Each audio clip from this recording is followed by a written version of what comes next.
নমস্কার, S idea podcast চ্যানেলে আপনাদেরকে স্বাগত। আজকে আমাদের অতিথি বিশিষ্ট অভিনেতা শুভাশিস ব্যানার্জি।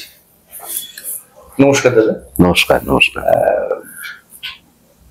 দাদা, প্রথমে যে প্রশ্নটা করবো সেটা হচ্ছে, অভিনয় জীবনে আপনার কতটা সময় অতিবাহিত করলেন? অভিনয় জীবন বলতে গেলে আমি যদি দুটো ভাগে ভাগ করি, একটা হচ্ছে মঞ্চ, একটা হচ্ছে ফিল্ম বা সিরিয়াল ইত্যাদি।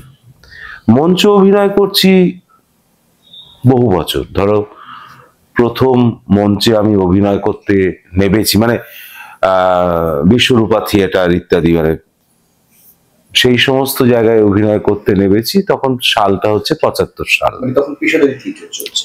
হ্যাঁ, তখন তো ওখানে পেশাদারি থিয়েটার চলছে। এটা অফিস ক্লাব থিয়েটারে দিয়ে আমার এগোনো। একটা অফিস ক্লাব নাটকের মধ্যে আমি কাজ করেছিলাম।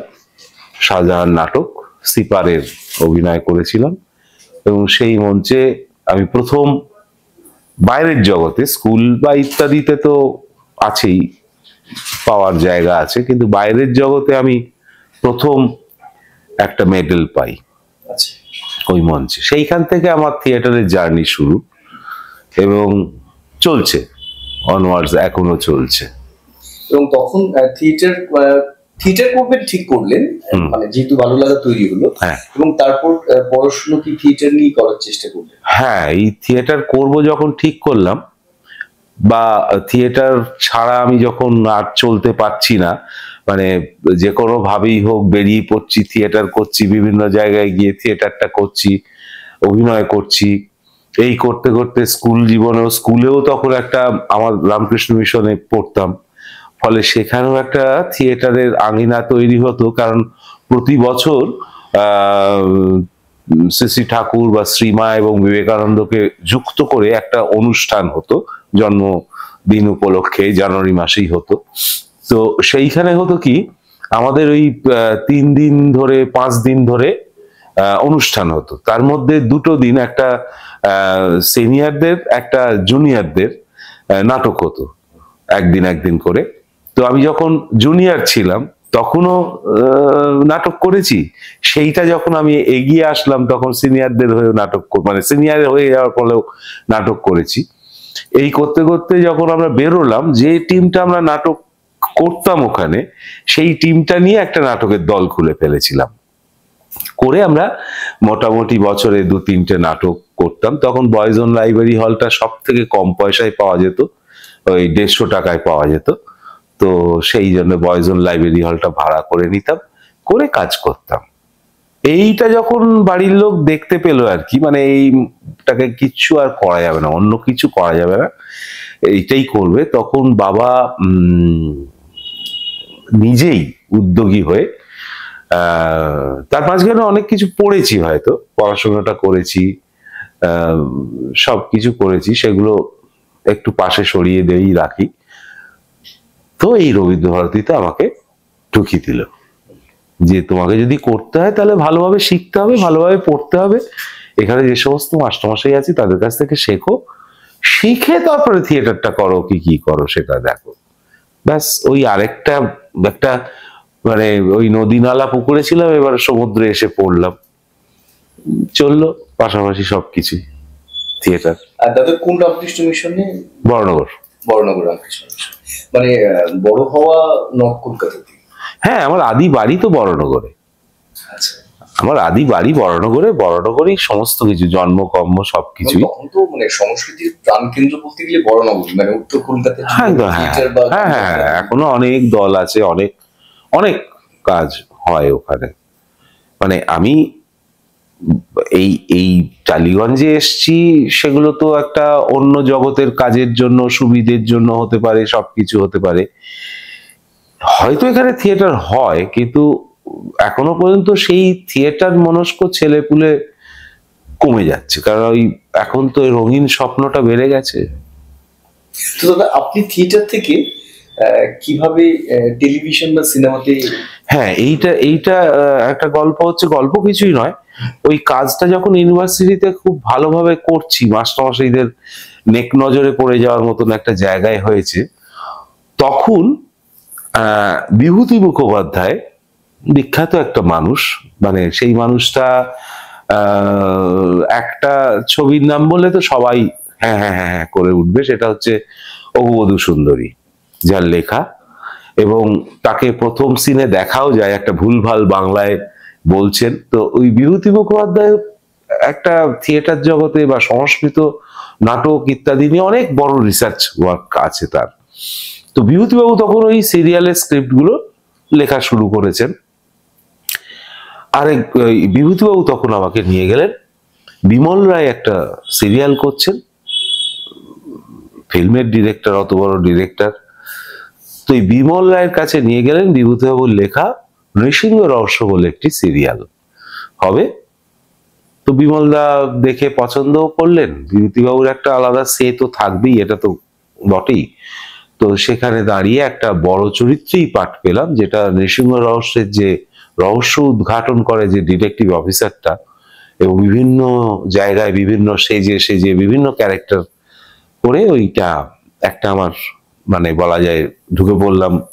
তার পাশাপাশি আরেকজন মৃন্ময় চক্রবর্তী করলেন গোড়া সিরিয়াল, রবীন্দ্রনাথের গোড়া। এই গোড়া সিরিয়ালটাও তার পাশাপাশি আমি পেলাম। মানে এটা সবই দূরদর্শনে? সব দূরদর্শন, দূরদর্শন। মানে তখন শুরু করলেন, তারপরে তো চলছে সে। হ্যাঁ, সে তখন তো দূরদর্শন ছাড়া কিছু নাই, এবং দূরদর্শনে দেখা যাচ্ছে মানে তো আমি বিশাল একটা অভিনেতা, পাড়াঘরের সবার কাছেই একটা বিশাল পাওয়া। তো ওই চলতে লাগলো। তখনও ওটা ওই রকমই, বোধহয় 86-87 এরকম সাল।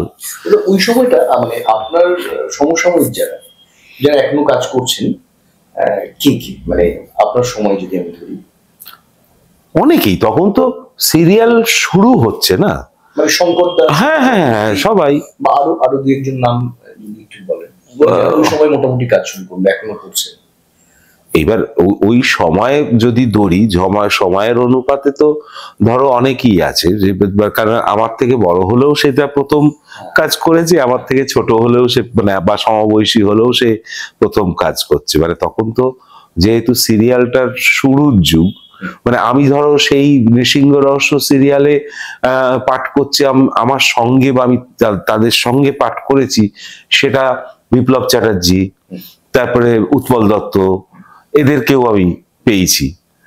তো শঙ্কর, তারপরে পরবর্তী অনেক একটু পরে সোনালিও ছিল, তারপরে লাবণী সরকার ছিল, এরকম অনেকেই ছিল, অনেক মানুষই সেই সময় যারা শুরু করেছে সেই সময় তারা প্রথমই সবাই সিরিয়ালের। তো দাদা সেখান থেকে আপনি ছবিও করতে শুরু করলেন তারপরে? হ্যাঁ, পরে তার অনেক পরে, যদিও ল্যাডলি মুখার্জির একটা ছবি দিয়ে শুরু, কিন্তু তারপরে পরপর ছবি কাজ করে গেছি। অবশ্যই দূরদর্শনে খুব একটা হিট সেগমেন্ট। হ্যাঁ হ্যাঁ হ্যাঁ, আমরা দেখতাম গোপাল ভাঁড়ের গল্প। আপনি রাজা, আমি রাজা করতাম, দেবুদা করতো গোপাল ভাঁড়, আর এইরকম একটা টিম, হ্যাঁ বাঁধা টিম। ওই টিমটাই গোপাল ভাঁড়ের সব গল্প। ডিরেক্টরে ছিল ফাল্গুনী সান্যাল, ডিরেকশন ছিল সুচন্দাদির প্রোডাকশন, এই প্রডিউসার আর কি। গল্পটা তো দাদা আমরা সবাই তো কল্পনায় দেখি, মানে আমি কিন্তু গোপাল ভাঁড়ের রাজা চরিত্র বলে আপনার মুখে মনে পড়ছে আর কি, মানে এতই দেখতাম, দেখতেন। তো এবং সেখান থেকে দাদা মানে আজকের ডেটে মানে আপনি তো ফসিল, খুশি কি বিষয় অভিনয় জার্নি, একজন অভিনেতা হিসেবে যে আপনি সার্ভাইভ করছেন এতদিন, আপনি অভিনয় করছেন, আমি পাওয়া না পাওয়ার জায়গাটা যদি বলি, মানে চরিত্র পাওয়া না পাওয়া, এবং পেশা হিসেবে অভিনয়কে নেওয়া, আর্থিক সব বিষয় না, মানে খুশি নই আমি বলবো না। আমি তো অভিনেতা, অভিনয় করতে এসেছি, আমাদের শিখিয়ে দিয়েছে যা পাখা ধরারও একটা মানে আছে ইত্যাদি। কিন্তু যদি বলি আমি যা করেছি, যেমন ধরো একক দশক শতক একটা মারোয়ারি চরিত্রে পাঠ করতাম, এবং সেটা একটা বিখ্যাত। তো ওই চরিত্রটা যে এত বড় একটা স্প্যান, এত বড় একটা কিছু, কিন্তু সেটাও তো তখন আমার প্রথম যুগ, সেটাও তো আমাকে ভেবেছিল কেউ। হ্যাঁ, বা তোমার তারপরে পরে যেগুলো পাচ্ছি তারাও তো ভেবেছিল কেউ, কিন্তু এখন আর সেই ভাবনার জায়গাতে হয়তো নেই। হ্যাঁ, ফলে আমাকে ওই হাসাতে পারেন দাদাতেই রয়ে গেছি। ঠিক আছে, কি আর করবো। দাদা, শুভাশিস ব্যানার্জি, শুভাশিস মুখার্জিও একজন আছেন কোথাও, মানে শুভাশিস দাও মানে মুখার্জির কথা বলছি, মানে বাণিজ্য মুখার্জি, তো কোথাও কি নামের একটা কাজের ক্ষেত্রে একটু গোলমাল হয় না? মানে আমি কাজের ক্ষেত্রে হয় কিনা জানি না, হয় কাজের ক্ষেত্রে কিছু হয়েছে কিনা আমি বলতে পারবো না, কিন্তু ধরো শুভাশিসকে গাড়ি পাঠাচ্ছে, বেশ তোলবার জন্য গাড়ি আসছে, আমার বাড়িতে ফোন আসছে, দাদা গাড়িটা পাঠিয়ে দিয়েছি। আমি এই শব্দগুলো প্রথম হয়তো ধাক্কা লাগতো, কে গাড়ি, কেন গাড়ি, তারপরের দিকে আমি বুঝতে পেরে গেছি যে এটা ওর, হয়তো আমি ফোন করবো না, তোমার গাড়ি আসছে। এইবারে জানি না পাঠ দেওয়ার ক্ষেত্রে আমাকে হয়তো কেউ ফোন করে, মানে এটা কনফার্ম নই বলে জানি নাই বলছি, তারপরে আমার সঙ্গে গল্প গুজব করলো, কোথাও থেকে তার খটকাটা বুঝতে পারলো যে একটা ভুল হয়েছে, চাইছে মুখার্জিকে করে ফেলেছি ব্যানার্জিকে। তখন হয়তো এই কাজ করছি তাই ফোন করলাম, এরকম করে হয়তো এড়িয়ে গেছে তারা, কিন্তু ওই ঠিক আছে, অনেকটাই তো মিল, মানে আমি মানে শরীর ছাড়া দুজন থিয়েটার করেন, আপনি একদম, হ্যাঁ হ্যাঁ, আমরা এবং আমি ওর সঙ্গে থিয়েটারও করেছি ওদের ইয়েতে, এবং আমার সঙ্গে বা আমার পরিবারের সঙ্গে ওদের পরিবার বা ও একটা অন্যরকম সম্পর্কেই তৈরি, কারণ আমরা তো ফিল্মের বন্ধুত্ব বা সম্পর্ক নয়, আমরা ফিল্ম বাদ দিয়ে থিয়েটারও শুধু না, অনেক আগে থাকতে, তখন ও রংমহলে করছে বা এ করছে, আমরা ওখানে আড্ডা মারতে যাচ্ছি, এ করছি, সেইখান হ্যাঁ হ্যাঁ হ্যাঁ হ্যাঁ হ্যাঁ হ্যাঁ হ্যাঁ হ্যাঁ, ফলে তারপরে তো সমস্ত কিছু আরেক হলো, কিন্তু আমরা ওই থিয়েটারের সিনেমার জামাটা পরে আড্ডা মারি না ওর সঙ্গে, বাড়িতে বসে যখন আড্ডা মারি তখন ওই আড্ডার মতন করে মারি।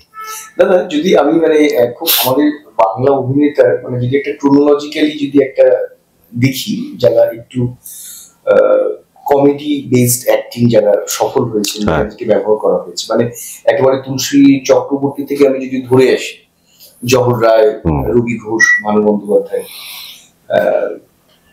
আমি যদি আরো এগিয়ে আসি, মনু বাবু, বা আমি যদি বলি দ্বিজেন বাবুর যে কমিক টাইমিং থিয়েটার এবং ক্যামেরাতে, তারপর কিন্তু যে নামগুলো আসে শুভাশিস ব্যানার্জি, শুভাশিস মুখার্জি, আপনারা যথেষ্ট কাজ করেছেন এবং করানো হতো তখন। এই যে পরম্পরাটা, মানে আপনাদেরকে যে ব্যবহার করা, সেরকম কোনো ফিকশন বা সেরকম কোনো গল্প কাজে লাগানো, সেটা কোথাও মনে হয় না যে একটু কমে গেছে? বা একটু না কমে গেছে, নেই তো, কোথায়, একটু ফেকটু নয়, কোথায় সেরকম সিরিয়াল হচ্ছে? ধরো ঘেটে ঘ বলে একটি সিরিয়াল করতাম, যেটার টিম ছিল কে, আমি ছিলাম, শুভাশিস মুখার্জি ছিল, পরে আবার ওখানে রিপ্লেসমেন্টে শঙ্কর এসেছিল, আচ্ছা চৈতি ছিল, মুদ্রা হচ্ছে আমাদের মা ছিলেন হচ্ছে তোমার সাবিত্রী চট্টোপাধ্যায়, হ্যাঁ, এবং সেই সিরিয়ালটা একটা মারাত্মক সিরিয়াল, টোটালটাই ধরো এই কজন রয়েছি মানে, এবং মামা মানে দুজন মামা ইয়ে হচ্ছে, একটা হচ্ছে মন্টুদা, আরেকজন একটা রয়েছে, এইবারে সেই সমস্ত মিলিয়ে তো একটা প্যান্ডোমোনিয়াম হচ্ছে, স্ক্রিপ্ট তো থাকছে তোলা, হ্যাঁ, মারাত্মক জায়গায় যাচ্ছে, মারাত্মক জায়গায় যাচ্ছে। তো এইরকম যে ভাবনা, তার আগে একটা ওইটার টেলিকাস্ট হলো না, ওটা প্রচুর এপিসোড তৈরি হয়েছিল চ্যানেল 8-এরই, তোমার প্যান্ডোমোনিয়াম বলেই। তাতেও এরকম আমি, খরাজ, পল্টু, পদ্মনাভ, তারপরে হচ্ছে মীনাক্ষী দি আমাদের মা, এবং এক একটা চরিত্র এক এক রকমের। আমি এক রকমের চরিত্র, পল্টু ইয়ং একটা ছেলে, ব্যায়াম ফ্যাম করে, বিশ্বনাথ। এই সমস্ত মিলিয়ে না একটা মারাত্মক, মানে আমার হচ্ছে ভুলে যাওয়া। বড় বৌদি ঢুকছে, একটা চিঠি পেয়েছি, মার কাছে এসে বলছি দেখো তো লোকটার নাম খুব চেনা চেনা লাগছে, তুমি চেনো? এই লোকটাকে খুব চিনি। বলে দে, এতে তোর বাপের নাম রে। এবং এটা সমস্তটাই সঞ্জীব চট্টোপাধ্যায়ের গল্পগুলোকে নিয়ে পদ্মনাভ স্ক্রিপ্ট করতো। তো এইরকম হয়তো মানে ভাবনা চিন্তার মধ্যে আর কেউ নেই যে এতগুলো আর্টিস্টকে এক জায়গায় এনে একটা মানে সেই রান্নার মতন তেলে ফেলে দেবো, সব করা ফাটবে এরকম। এবং দাদা খুঁজে আনা, মানে এই কাজটা এই মানুষটাকে দিয়েই আমি করবো, মানে দেখো খোঁজার তো কিছু নেই। মানে ধরো আমরা তো কোনো মানে গুহার মধ্যে বাস করি না, আমরা প্রত্যেকের সামনেই থাকি, আর প্রত্যেকেই প্রত্যেকের ঠিকানা জানে, মানে প্রত্যেক জায়গা। এই করতে চাইলে তবে তো জোগাড় করবে, আর তারপরে নতুন ছেলেরা পাক, ক্ষতি নেই, সবাই আসুক। কিন্তু ওই যেটা ভাবছি সেটা কি ওদেরকে দিয়েই হবে? সে কি সত্যি কমেডি আর্টিস্ট? টাইমিং সেন্স, তার একটা কমেডি তো মানে একটা কিছু নিয়ে হয় না, শরীরের ভাষা, চোখ মুখ, টাইমিং সেন্স। মানে একটা ছোট্ট বলি, ওই প্যান্ডেমোনিয়াম ঘেটে ঘাতেই হয়েছিল। তো একটা জায়গায় খবরের কাগজ পড়া হচ্ছিল, বিজ্ঞাপন দেওয়া হবে। তো ওই হঠাৎ করেই মনিটরে মানে লাস্ট হচ্ছে, আমি ওই বিজ্ঞাপনটা পড়ার ইয়েটা করেছিলাম ওই আনন্দবাজারে যেমন ব চ স করছে সেরকম ভাবে। হঠাৎ করে ও বললো, ও তুই এটা করবি না? আমরা করি, তো কর। এবার ওর সঙ্গে আরো কিছু ঢুকিয়ে দিল। আমি বলছি, ও একটা সব মানে ও আরেকটা সাউন্ড দিচ্ছে খালি, আর কিচ্ছু করেনি, আমাকে ডিস্টার্বও করেনি। এই যে দুজনের মেলবন্ধনে জায়গাটা তৈরি হয়ে গেল, সেটা অপূর্ব একটা জায়গা তৈরি হয়ে গেল। এই যে আন্ডারস্ট্যান্ডিং দুজনের মধ্যে, প্রত্যেক আর্টিস্ট, আমি প্রমিলা আমার বউ, সে মাঝে মধ্যে হিন্দি ভাষায় কথা বলতে আরম্ভ করে, এবং ওর সঙ্গে আমার প্রচুর সিন, এবং এক মুহূর্তের জন্য আমরা কখনো জেল থেকে বেরিয়ে যেতে পারিনি। যা নয় তাই হচ্ছে, সিন আসছে একটা অদ্ভুত অদ্ভুত ধরনের, ঠিক আমরা তৈরি করে নিচ্ছি। তো এই তৈরি করে আউটপুটটা নিশ্চয়ই ভালো হচ্ছে আশা করি, যখন দেখেছে দর্শক। সাবুদির সঙ্গে সিন করছি, তো এইগুলো হয়তো আর এখন আর ভাবে না, কেন জানি না, ভাবে না। দাদা আপনাকে আমরা অনেক কমার্শিয়াল ছবিতে পেয়েছি, আপনাকে কাজে লাগানো হয়েছে। তথাকথিত এখন যে শহুরে ছবি যেটাকে আমরা বলি, আর্ট ফিল্ম অনেকে বলে, হ্যাঁ, অন্য ধারা ছবি, জোর করে ভাগ করতে হয়েছে অন্য ধারা, ঠিক আছে। সেই অন্য ধারার ছবিতে কিন্তু আপনাকে কি খুব একটা দেখা গেছে? কোনোভাবেই দেখা যায়নি। দেবে কে? আমি কি করে বলবো দেবে কে?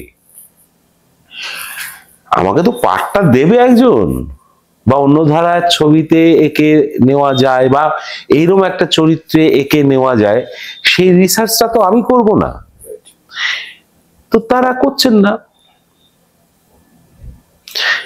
তাই ওই রকম একটা, তার মাঝেও একটা মিক্সড কিরকম ছবি হয় না, মাঝামাঝি একটা ছবি। ওই মাঝামাঝি ছবিতে একটা ওই মাঝামাঝি চরিত্র মাঝে মধ্যে আমার জুটে যায়, এই আর কি। মানে ওইভাবে আর বোধহয় ভাবনা চিন্তার মধ্যে নেই। আর আমার তো সেই চাওয়া পাওয়ার অভ্যেসটা নেই। দিন না দাদা একটা আমি অভিনেতা, কোনোদিনই ছিল না, আজও নেই। এবং থিয়েটারে যেটা নিজের ইচ্ছা বা যে কাজ করে যে তৃপ্তি পাবো, সেটা থিয়েটারের মাধ্যমে ভীষণ ভাবে। যেমন ধরো যেমন তৃপ্তি পেয়েছিলাম সিরিয়ালগত ভাবে, ইটিভি যখন লঞ্চ করলো তখন মা মনসা বলে একটা সিরিয়াল হতো। মা মনসা সিরিয়ালে আমি প্রথম সময়টায়, মানে পুরো সময়টাই, কিন্তু প্রথম দিকে আমি গণেশের পাঠ করতে গিয়েছিলাম। অন্য সিরিয়াল করছি তখন ওখানে, নীতিশদার সিরিয়াল ওটা। তো গণেশের ইয়েতে হচ্ছে আমার তো মুখোশ পরিয়ে সুর ফুর পরিয়ে আমাকে চেনার কোনো ইয়েই নেই, তো করছিলাম। করতে করতে ওরাই বললো এর তো মুখ দেখা যায় না, সুতরাং আরেকটা চরিত্রকে ফিট করা যায়। করে একটা চরিত্র আমি করলাম চক্রপাণী। সে হচ্ছে ভয়ঙ্কর, মানে রাজপুরোহিত, একটা ভীষণ মানে চাণক্যের মতন একটা, এবং যে রাজার সঙ্গে শয়তানি করে, রাজার বিরুদ্ধে যায়। খুব আরামদায়ক চরিত্র ছিল। মানে অনেক, তো একটা সিরিয়ালে ওই চরিত্র করছি মানে বিভিন্ন রকম শেডস আসছে, একটা থিয়েটারের থেকেও বেশি শেডস থাকবে, ফলে ওটা খুব মজা করে করতাম, খুব মজা করে করতাম। তারপরে তো আর হওয়ার কোনো, আর কেউ রিস্কটা নেয়নি আমাকে নিয়ে। কিন্তু থিয়েটারে আমি যেমন চাণক্য আমি করেছি, ইউনিভার্সিটি আমাকে নিয়ে সেই রিস্ক নিয়ে চাণক্য করিয়েছে, তেমনি আমার থিয়েটার যখন হলো, আমার গবেষণাগারে আমি গবেষণা করে যাচ্ছি থিয়েটার নিয়ে। কিন্তু এখন সত্যি কথা বলতে আমরা টেলিভিশনে যে শো, ডেলি সোপ যেগুলো, সেখানে কিন্তু সবটাই ওই মানে একটা কোথাও মানে পারিবারিক কোন্দল কলহ এবং সম্পর্কে, পরিবারের মধ্যে আমি ফিট করি না আর কি।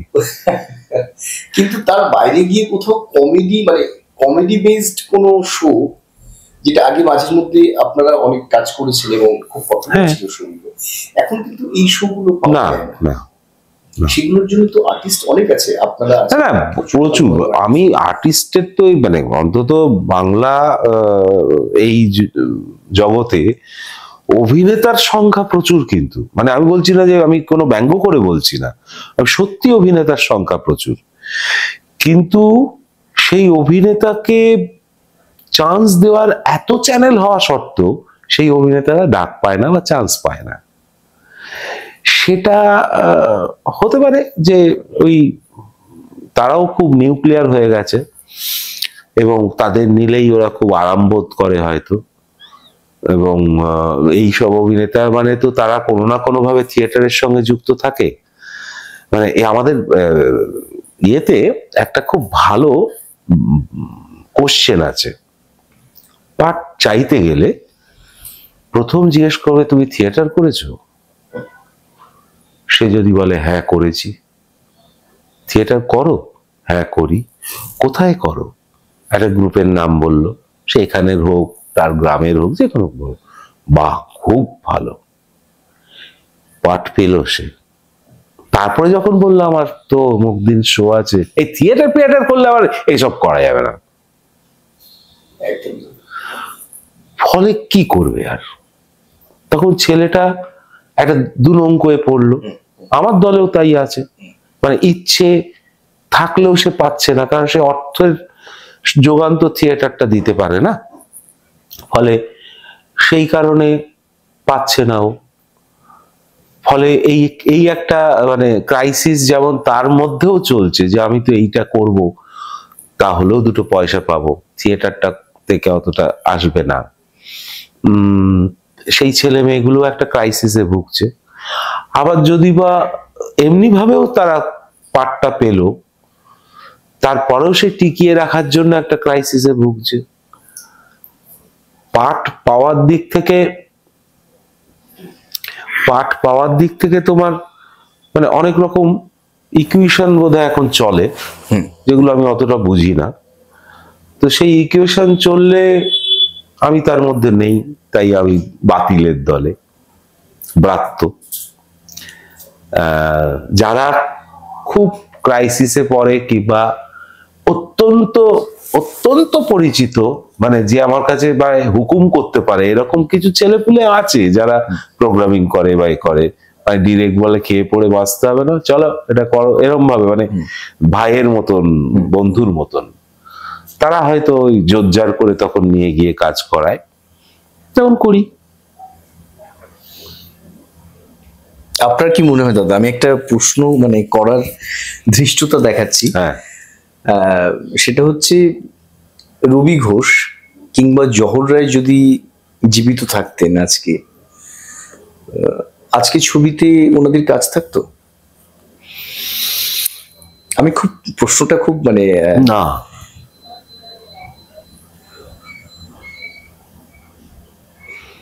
কাজ পেতেন না।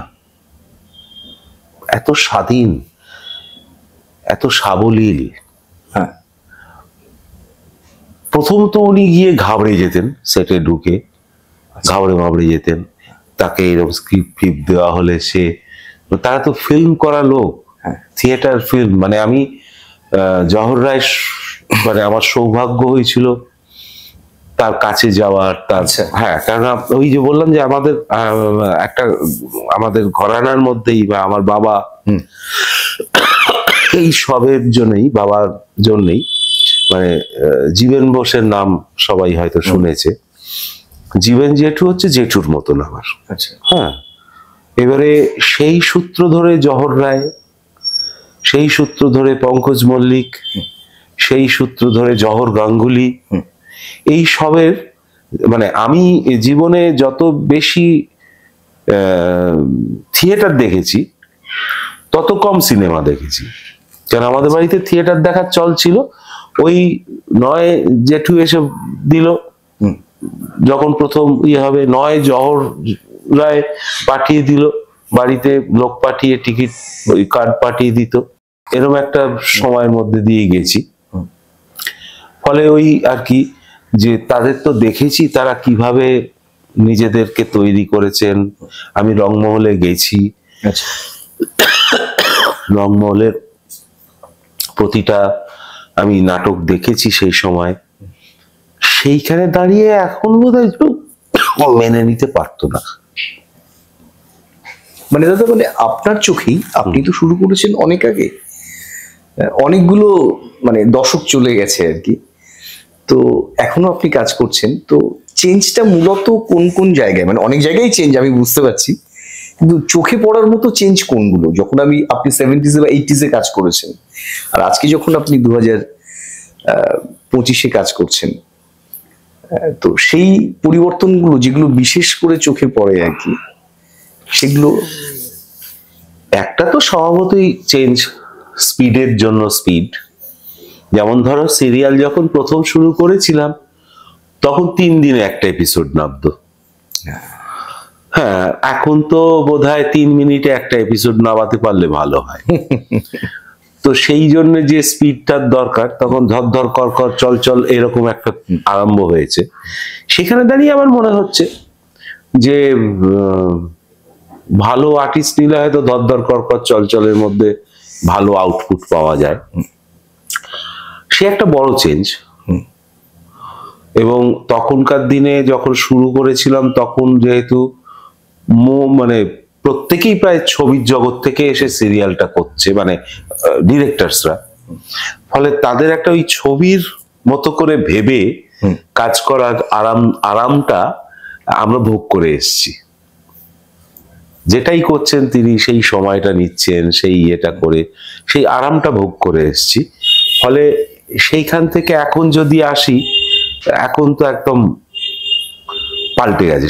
সেই সময়টা সিরিয়ালে আর নেই, সিরিয়াল কেন ছবিতেও নেই। মানে অ্যাক্টার্স লিবার্টি বা তার যে লিবার্টি বলতে লিবার্টি ওইভাবে তো হয় না। অ্যাক্টার্স লিবার্টি আমি যখন চরিত্রটা করছি সেখানে দাঁড়িয়ে সেই সময়ও যেমন ডিরেক্টরস মিডিয়া বলে, ডিরেক্টর তো কিছু আমাকে বলবেই করতে বা কেমন ভাবে করব, এখনো বলে, কিন্তু ওই মাঝে মধ্যে খটকালা লাগে। দাদা আপনি একজন ভালো অভিনেতা, দীর্ঘদিনের অভিনেতা, আপনি পরিচালনাও করেন থিয়েটারে, তো সেক্ষেত্রে কখনো মনে হয় না যে টেলিভিশন বা সিনেমা পরিচালনার কাজে আসবেন? টেলিভিশনের একদম যে একটু মনে সুশ্রুই লাগেনি তা নয়। যখন আমি ইটিভিতে ছিলাম, মানে ইটিভিতে ওই তখন তো প্রায় মাসের 20টা দিনই ওখানে যেতে হতো, হায়দ্রাবাদে 2টো সিরিয়াল কাজ করছি, এবং আমার হাত দিয়ে অনেকের অনেক প্রজেক্টই গেছে, দিয়েছি, হয়েছে ইত্যাদি। কিন্তু ওই তারপরে বাড়িতে এসে বলে তোমার জন্য কিছু করতে পারলে না, এটা শুনতে হয়। তুমি জমা দিতে পারলে না, তুমি দিলেও তো একটা কিছু হতে পারতো। হয়তো সেই সাহসটা, মানে শিল্পগত দিক থেকে হয়তো তখন ওই কিছু কিছু আছে না, মানে বেশি পাকামি, যে আরেকটু জেনে তারপরে কাজ করবো, এই জানতে জানতে আমি শেষ হয়ে গেছি। আর থিয়েটারে তো আমি কাজ করছি, আমার নিজের দল, এবং নিজেই আমার রিসার্চ ওয়ার্ক করছি। আর সিনেমার ক্ষেত্রে আমার তো পয়সা নেই, আমি কি করে সিনেমা করব। এখন অনেক সুবিধাজনক দিক হয়েছে, তখনকার সময় তো ওই ক্যানেতেই কাজ হচ্ছিল, ফলে আমি ক্যান থেকে দেখেছি সিনেমার তৈরি, ফলে সেই পয়সাটা তো আমার নেই, কে আমাকে একটা লোক হিসেবে দেবে। আর ওই যে প্রথম বললাম হাত কচলাতে শিখিনি, তাই কারুর হয়ে কারুর জায়গায় ঢুকে পড়ে কিছু করতে পারিনি। মুখের উপর কথাটা বলবার সাহস ওই জন্যই হয়তো আছে। এটার মধ্যে একটা তৃপ্তিও আছে, হ্যাঁ, এইভাবে থাকা একদম একদম নিশ্চিন্ত জীবন। হয়তো ফ্যামিলি ক্রাইসিস হতে পারে, নুনান্তে পান্তাপুর হতে পারে, কিন্তু রাত্রির ঘুমটা নিশ্চিন্ত ভাবে হয়। কিন্তু দাদা অনেক অভিনেতাকে আমরা দেখছি আজকের ডেটে, যারা প্রকাশ্যে ক্যামেরার সামনে তাদের আর্থিক অভাব অনটনের কথা তুলে ধরছেন, কাজ না পাওয়ার দুঃখ করছেন তারা। সেই জায়গা থেকে তো আপনাকে তো আমরা সেভাবে কাজ, মানে টেলিভিশন বা ক্যামেরাতে কাজ কম থাকা সত্ত্বেও সেভাবে তো আপনাকে আমরা কোথাও দেখিনি সেরকম বিলাপ করতে, কিংবা আমি সেটাকে সম্মান দিচ্ছি, আমি কোনো না, হ্যাঁ হয়তো সত্যি ক্রাইসিসে তারা পড়েছে, এবং তার জন্যই হয়তো আউটবাস্ট হচ্ছে। তবে দেখো এইগুলো তো এক ধরনের বিলাসিতা। আমি কেন কান্নাকাটিটা ভিডিও করে দেখাবো? আর এখনকার মানুষ না, মানে কি বলবো, যে যেটা দেখাচ্ছ সেটা দেখেই ক্ষান্ত হয় না, কেন করলো, কেন, নিশ্চয়ই কিছু। এই যে একটা জাল বোনা শুরু করবে, তাতে করে কিরকম একটা হয়ে যায় না, ফলে জালটা না বলে সত্যিই তো ক্রাইসিস হয়েছে। এই ক্রাইসিসে কেঁদে কি আমরা প্রত্যেকে 1 টাকা করে দিয়ে ওকে সুবিধা করতে পারবো? তাতে কাঁদাটা ঘরের কোণেই ভালো। দাদা থিয়েটার তো আপনার, মানে থিয়েটারের সঙ্গে আপনি ওতপ্রোতভাবে সন্তান। সিনেমা নিয়ে আমাকে কিছু বললে আমি কিছু মনে করি, থিয়েটার নিয়ে বললে মেরে দেবো। যাত্রা করেছেন দাদা? এইটা একটা সুযোগ হয়েছিল জানো। তখন আমাকে ইউনিভার্সিটি থেকে আমার মাস্টারমশাই গণেশ মুখার্জি, যার রঙ্গনায় অত বড়, গণেশবাবু নিয়ে চলে গেল, এই পড়ছো, পড়ার পাশাপাশি তুমি আমাদের সঙ্গে কাজ করো। কারণ সুরঙ্গনা এন্টারপ্রাইজ বলে ওরা আরেকটা ইউনিট তৈরি করলো, যে ইউনিটটা বিজন থিয়েটার ভাড়া নিয়ে কাজ হবে। যেহেতু রঙ্গনা থিয়েটারের একটা সেট আপ আছে, সেই সেট আপকে না ভেঙে আমার দায়িত্ব দিয়ে তিনি আরেকটা হলকে তৈরি করলেন। সেখানে প্রথম নামালেন নটি বিনোদিনী।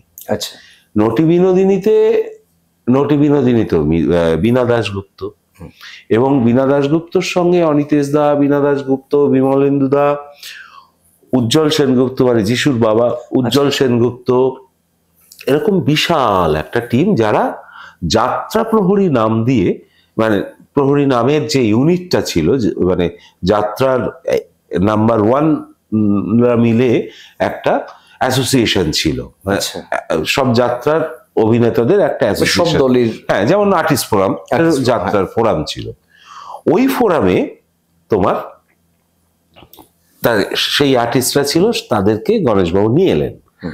নিয়ে এসে বীণাদির তত্ত্বাবধানে, গণেশবাবুর তত্ত্বাবধান, বীণাদির ডিরেক্টোরিয়াল ইয়েটা রাখা হয়েছিল।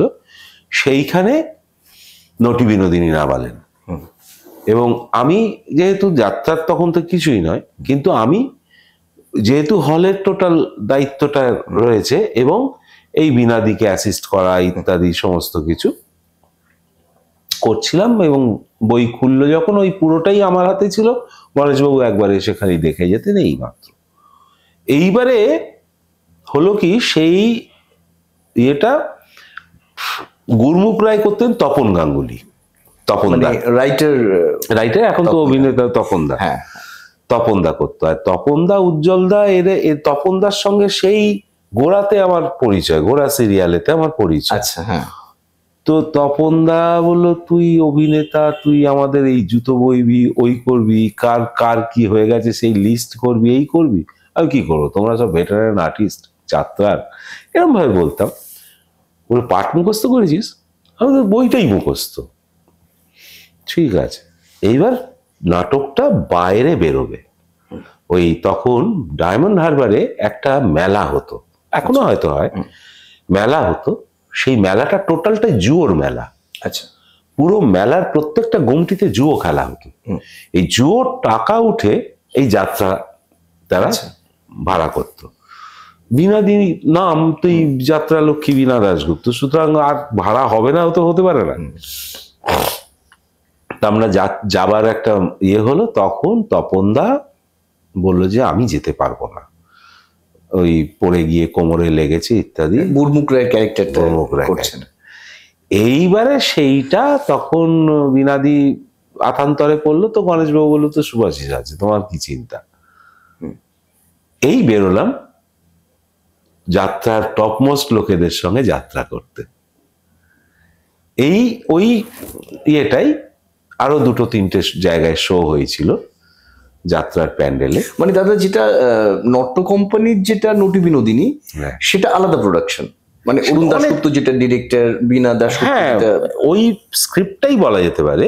হ্যাঁ, হ্যাঁ, কিন্তু সেটা তো অনেক আগে। এই প্রোডাকশনটা আলাদা আলাদা, কিন্তু বীণা দাশগুপ্ত ছিলেন দুটো। হ্যাঁ, আচ্ছা, বিনাদি ছিলেন, এবং আপনারা বিশেষ কিছু শো করেছিলেন। বিনাদি টানা তো বিজন থিয়েটারে টানা বৃহস্পতি শনি রবি হচ্ছে। এইটা কয়েকটা শো আমরা বাইরে বায়না পেয়েছিলাম। আচ্ছা, তাতে গিয়ে করেছিলাম। তো হলেতেও পরে করেছি এবং মাঠেতে করেছি। এই আমার একটা অভিজ্ঞতা আছে। তো পরবর্তীকালে যাত্রা আর করা হয়ে ওঠেনি, কারণ টেলিভিশনের কাজের চাপ বা অন্যান্য থিয়েটারের চাপ, তো তখন কাজের চাপ। আর এইটা যাওয়ার যে অভিজ্ঞতা, আর এমনি ভাবে মানে যাত্রায় গিয়ে তার মধ্যে অনেক ইকুয়েশন আছে, এটা দিতে হবে, ওটা করতে হবে, এত কিছুটা আমার পেরে ওঠা যাবে না। তারপর দেখা যাবে আমি লসে বসে থাকবো, তাতে চলি। ঠিক। তো মোটামুটি তাহলে দাদা, মানে ভবিষ্যৎ পরিকল্পনা বলতে আমি প্রশ্নটা যে করতে চাইছি, যে মানে থিয়েটার তো আপনি করছেনই, টেলিভিশনের কাজ সেভাবে হয়তো এই মুহূর্তে নেই বা করছেনও, প্ল্যানিংটা কি? মানে থিয়েটার নিয়ে আরো বেশি করে ভাবা, না সিনেমা? না না, দেখো, আমি সিনেমা এখন তো গড়তে পারবো না, কারণ এখন সিনেমা গড়তে গেলে আমার প্রডিউসার কে হবে, তার বাড়ি দৌড়তে হবে, তাকে খুঁজে বার করতে হবে, তাকে আমাকে বিশ্বাস করাতে হবে আমি একজন ডিরেক্টর বটে। তো তার থেকে আমি যেটা করছি সেটাকেই, যদি আমার অনেকগুলো থিয়েটার নিয়ে স্বপ্ন রয়েছে, থিয়েটারের একটা নিজের বাড়ি হবে। আচ্ছা, হ্যাঁ, এবং 24 ঘন্টার থিয়েটারটার মধ্যে আমি লেগে থাকতে পারবো। বা একটা, যেমন এবারে বিসর্জন নাটক নামালাম, সেটাও অনেক রিসার্চ ওয়ার্ক করেই নামিয়েছি, এবং সেটা যার ফলে আমি পরপর প্রতি মাসে একটা করে শো করেছি, সেরকম ভাবেই যেন করতে পারি। এগুলো অনেকগুলো স্বপ্ন আমার আছে। আর যেহেতু ওই ডাক্তারবাবুরাও যেরকম থাকে, তাদের শেখানো বা ডাক্তারের একটা ইয়ে তো আছে যে ডাক্তারিটা তাকে করে যেতেই হবে। তো আমরাও যখন ইউনিভার্সিটি থেকে বেরিয়েছি, আমাদেরও একটা মানসিক ওথ ছিল যে থিয়েটারের পরিভাষা এবং থিয়েটার সম্বন্ধে, এবং যাবতীয় মেকআপ বলো, লাইট বলো, সেট বলো, কস্টিউম বলো, সমস্ত কিছুই যাতে মানুষ ভালোভাবে শিখে কাজটা করতে পারে, সেই শেখানোর তাগিদেই এখনো শিখিয়ে যাচ্ছি। আরো বড় করে যদি সেটা শেখাতে পারি, এটা আমার স্বপ্ন। পেশাদার থিয়েটার নিয়ে চিন্তা ভাবনা হয় না? চিন্তা ভাবনা আমি পেশাদার থিয়েটার থেকেই ওটা ছেলে, আমি তো আবার যদি হয় খুব ভালো। আমার যখন প্রতিদিন মনে হয় রঙ্গনাথ থিয়েটারটা তালা বন্ধ হয়ে পড়ে আছে, যদি আমাকে দায়িত্ব দেয় মৃচ্ছকটিক, সেই আমার দলের নাম মৃচ্ছকটিক, সেই মৃচ্ছকটিক ওই দায়িত্বটা পালন করে ওখানে রেগুলার থিয়েটার করতে পারে, কারণ কি ভালো হবে। কারণ এমনকি যে সমস্ত হল বন্ধ হয়ে পড়ে আছে তাদের দেখলেও আমার খালি ওই মনে হয় হলটা যদি দিত। কারণ আমি লিখে দিতে পারি, এখন কলকাতা শহরে হলের সংখ্যা খুব কম, নেই বললেই চলে, মানে সংখ্যাগত দিক থেকে। কারণ সরকারি হল যেগুলো আছে পাওয়া না পাওয়ার জায়গায় রয়েছে। আমি দিলাম, পেলাম না, তাহলে থিয়েটারটা করব না। এবার থিয়েটার করার মতন হল যেটা রয়েছে সেটা হচ্ছে একমাত্র তপন থিয়েটার। আচ্ছা, এই আমাদের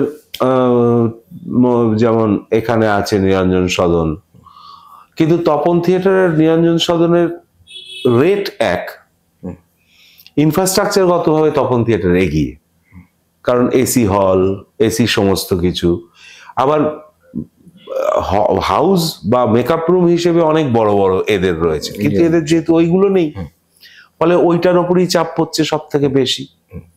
যেহেতু চাপ পড়ছে, সেহেতু সাধারণ গ্রুপ থিয়েটার যে আর একমাত্র মুক্তাঙ্গন রয়েছে, এই দুটো হল ছাড়া আর কোনো কিন্তু হল নেই। তাহলে এরকম যদি হল পাওয়া যায়, তাহলে কিন্তু সেই হলের আলো কোনোদিন নিভবে না।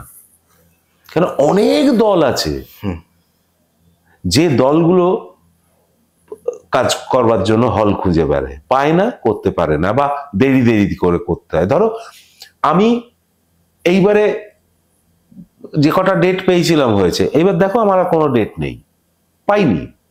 আবার নভেম্বরে কবে ওরা ডায়েরি ওপেন করবে তবে গিয়ে ঝাঁপিয়ে পড়তে হবে, মানে এতটাই ক্রাইসিস হয়ে গেছে হলের। ফলে এই হলগুলোকে কিন্তু গ্রুপ থিয়েটারের মানে মতন করে, যেটা মুক্তাঙ্গন তো কিন্তু গ্রুপ থিয়েটারের পরিচালনায় হল, তার ট্যাক্স, তার অনেক কিছু কম।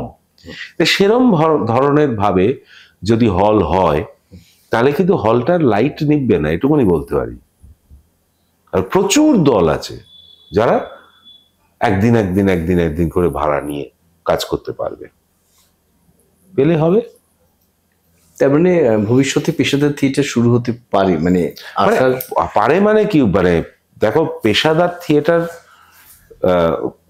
এর মধ্যে যে কার্যকারণগুলো ছিল, সেগুলো কিন্তু আস্তে আস্তে, ধরো আমি যদি দায়বদ্ধ থিয়েটারটার কথা বলি, তারা তো পেশাদারি দল নয়, কিন্তু সেই দায়বদ্ধ তো দেখিয়ে দিতে পেরেছে যে একটা গ্রুপ থিয়েটার হলেও কত টাকার বিজনেস করা যায়। তার মানে নাটকটা ভালো হয়েছে, অভিনেতা ভালো হয়েছে, অভিনয়গুলো ভালো করেছে। আজকে যদি টানা একটা হলে বসে তিনটে নাটক তুমি দেখো, এই তিনটে নাটক দেখতে দেখতে প্রথম নাটকটা দেখলে ভাবলে যে বা ঠিক আছে, ভাল লাগলো, পরের নাটকটা তোমার ভালো লাগালো না, কি করলো কিছুই বুঝলাম না, তার পরের নাটকটা আরো খারাপ লাগলো, সাপোজ টু বি, তোমার খারাপ লাগলো, আমার খারাপ লাগলো, কালকে কিন্তু আসবে না তুমি, কালকেও তিনটে নাটক আছে, আসবে না তুমি। এইটাকে খুঁজে বার করতে হবে। আমি যে নাটকটা করছি সেটাই একমাত্র সবকিছু, বুঝলো না বললে লাভ নেই, বুঝলো না বলে কোনো লাভ নেই। মানুষের চোখ খোলা, মানুষ নিয়ে কারবার করছি, সুতরাং মানুষ নিয়ে যখন কারবার করছি, মানুষকে কিভাবে ভালো লাগানো আমার দায়িত্ব, আমি কিভাবে ভালোটা লাগাতে চাইছি সেইটা কিন্তু খুঁজে বার করতে হবে। রিমরাম করে সার্কাস দেখিয়ে দিলাম, ভালো নাও লাগতে পারে মানুষের। ঠিক, তো এইভাবে যদি থিয়েটারটা করা যায়, তাহলে থিয়েটারে আসবে মানুষ, মানুষ আসলেই পয়সা আসবে। একদম। দাদা, আপনার সমসাময়িক অনেক অভিনেতা অনেকেই রাজনীতিতে এসেছেন, তো সেরকম কোনো ইচ্ছা বা প্রলোভন কি আপনার কাছে কখনো এসেছিল? প্রলোভন আসেনি। আর রাজনীতিতে গিয়ে যাবো কেন, কিসের জন্য? রাজনীতি তো অনেক অভিনেতাই যাচ্ছেন, যাচ্ছেন, যাক না। পরিচিতি আছে, অর্থ আছে, প্রতিপত্তি আছে, ক্ষমতা আছে। রাজনীতিতে গেলে দেখি তো তাই, মার আছে, দুর্নাম আছে, সেইগুলো বলো পাশাপাশি। না, আমার দেখো, রাজনীতি তো উৎপল দত্তের মতন, যে সব নাটক সব জীবনই তো রাজনীতিতে ভরা। আর এই আমি যেটা জানি না সেটা আমি দুটো বক্তৃতা দিলেই কি আমি রাজনীতির সবকিছু জেনে ফেলবো? দরকার নেই। আমি থিয়েটারের রাজনীতিটাই ভালো লাগে, থিয়েটার এই ভালো আছে, একদম খুব ভালো আছি, খুব ভালো আছি। হ্যাঁ, মাঝে মধ্যে আর্টিস্ট প্রবলেম হয়। আমি এই সিনেমা শহরে রয়েছি বলে, মফস্বলে এই প্রবলেম হয় না। মফস্বলের সঙ্গে থিয়েটার আমি করেছি এবং সেখানের আর্টিস্টদের অন্যরকম ভাবে তারা তৈরি হয়ে থাকে। আর এখানে তো এই মিডিয়াটায় আমার খালি এদেরকে দেখে মনে হয় এরা ওই সন্ধ্যেবেলাটা কি করবে বলে আমার ঘরে ঢোকে। সেই সন্ধ্যেবেলাটা একটুখানি কাটালাম, একটু ক্লাবে গেলাম, এর মতন ব্যাপার হয়ে যায়। সেটাকে যদি এড়িয়ে চলতে পারে তাহলে ভালো অভিনেতা হতে পারবে বলে আমার মনে হয়। মানে আমি কিছু করে দিই না তো, আমি তো বলে যাই, বকে যাই কিভাবে শব্দ হয়, কিভাবে শব্দ তৈরি করতে হয়, কিভাবে ভাবতে হয়। এবার তারা যদি এইটা করতে পারে তাহলে অভিনেতা হয়, আর না হলে তাহলে দাদা এখন মানে কারিগর হিসেবে আপনাকে কাজ করতে হচ্ছে এবং করছেন, মানে আপনি অনেক আমি তো তাই, আমি তো প্র্যাকটিক্যালি তাই। মানে ধরো, আর আমার খুব জলে ফেলে দেওয়া অভ্যেস, এবং সত্যি আমার গ্রুপের ছেলেপেয়েরা সেই জলে সাঁতার কেটে উঠেও আসে, এটাও ঘটনা। হ্যাঁ, মানে ওরা জানে না গম্ভীরা ফর্ম কি, ওরা জানে না যাত্রার ফর্ম কি, এই সমস্ত জানে না, কিন্তু ওই কাজটা করতে করতে জানি জানি জানি জানি জানি জানি দিয়ে কিন্তু ওরা ঠিক সাঁতরে বেরিয়ে চলে আসে। এইটা একটা মজার জায়গা আমার লাগে, যে জানতো না তো সত্যি, কিন্তু জানালাম যখন তারা কিন্তু জেনে গেল অন্তত। তো সেইভাবে আমি কারিগর বটে। আমি নিজে হাতে কস্টিউম সেলাই করি এখনো, আমাদের ওখানে প্রপস তৈরি হয় এখনো নিজেরাই, যে কোনো নাটকের সেট তাই, মেকআপ আমরা নিজেরা করি। না শিখলে না মেকআপ করে নাবো, শিখতে তোমাকে হবে, কেউ করে দেবে না, ফলে হয়ে যায়। অসংখ্য ধন্যবাদ দাদা। মানে কথা তো শেষ করতে ইচ্ছে করছে না আসলে। আপনাদের মতো যারা ভেটারেন অ্যাক্টর যারা, তাদের সঙ্গে কথা বললে তো একটা অন্যরকম অনুভূতি হয় এবং কথা চলতেই থাকে আর কি। এবং সত্যি দাদা সমৃদ্ধ হলাম, এবং আমি জানি আমার ধারণা যে আমাদের যারা অডিয়েন্স তারাও সমৃদ্ধ হবেন এবং তারা আমাদের এই অনুষ্ঠানটা আজকে ভালোবাসবেন। খুব ভালো থাকুন দাদা, ভালো কাজ করুন, সৃষ্টির সাথে থাকুন। হ্যাঁ, তোমরাও ভালো থেকো, সুস্থ থাকুন। হ্যাঁ, চ্যানেল এগিয়ে চলুক। একদম দাদা। আর দর্শকের ভালো লাগলে চ্যানেলে একটু ওইসব করে দেবেন। একদম ভালো থাকুন দাদা, নমস্কার। আমাদের চ্যানেল ফলো করুন, সাবস্ক্রাইব করুন এবং বেল আইকন প্রেস করুন।